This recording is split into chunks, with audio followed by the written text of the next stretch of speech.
In this final video on Apex Theropod, we'll be learning about how a round ends and how the game is finished.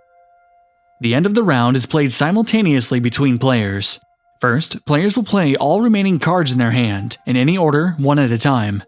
Any unused hunt or evolve points played at this time are lost. Card effects are activated as they are played, and players usually play their affliction cards last. Once played, all cards are moved from the playing field to the discard pile. Players will then each draw 6 new cards from their draw pile, starting their hand for the next round. If a draw pile runs out, the player will shuffle their discard pile to form a new one, then finish drawing back up to 6 cards. Next, all players will recycle the Apex cards in their hatchery, placing them at the bottom of the Apex deck. Any alpha or egg cards remain in the hatchery at this time. Players then hatch 1 Apex card to their hatchery. The current first player will perform the following steps after players have finished the previous actions. First, the rightmost card in the game trail and evolve pool are recycled. Any face-down hunt cards in the game trail are also recycled. The remaining cards are then shifted to the rightmost unoccupied footprint or evolution. The first player then passes the first player token clockwise. Finally, the current environment card is recycled and players begin a new round. Players will play each round normally, up until the point that a boss threat card is revealed from the environment deck. In order to become the Apex Predator, a player must successfully strike or fully eliminate a boss card residing in the final boss deck. Additionally, that player must have amassed the greatest amount of Carnage points. These Carnage points are shown on cards in a player's Horde and Den, as well as on the player's current Alpha card. Bosses range in difficulty, and they vary in tactics as well. Players will draw a boss card and prepare for the boss strike in the final extinction card. Game end is split up into 2 parts. First, once the boss threat is revealed, then once the extinction round begins. Once the boss threat is revealed, the players will begin their final preparations. Using the current player order, each player draws 1 boss from the boss deck that was prepared during game setup.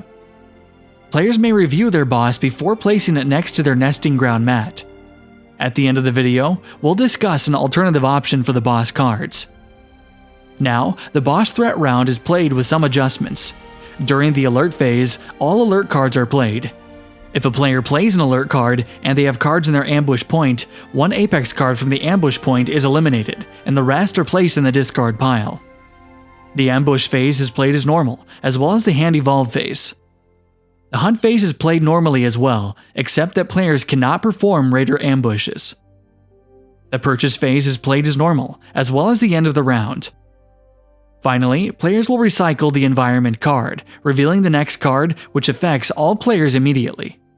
The extinction card in a multiplayer game forces players to discard their entire hand and draw a new hand of 5 cards.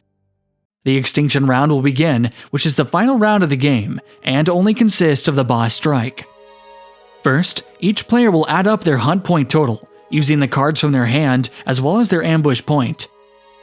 The player then reviews the boss card, looking at the hunt point ranges, but disregarding the attack results. A player will determine their strike effect at this point. At the bottom of the card is a list of ranges, which correlates with however many hunt points a player was able to play. If a player lands within the first hunt point range, their strike has failed, and they are ineligible to win the game. If a player lands within the second hunt point range, their strike was strong enough to frighten the boss, which gives them half of the boss's Carnage points rounded down.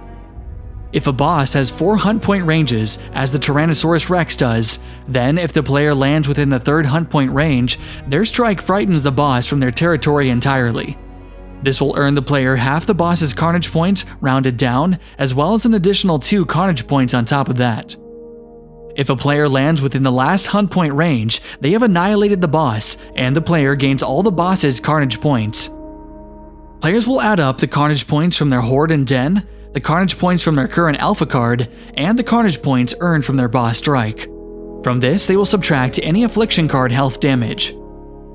A player wins the game if they have a successful strike against the boss, as well as the highest Carnage points. As previously mentioned, an alternative option not stated in the rulebook allows all players to battle the first drawn boss card. Each player may review the boss before placing it face up next to the boss deck.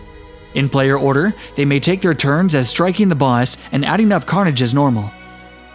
If players so decide, they can instead choose to play the final extinction round using the solo boss battle rules. These are shown on page 19 of the rulebook, and this will extend the length of the game. This concludes our series on how to play Apex Theropod. Thanks for watching.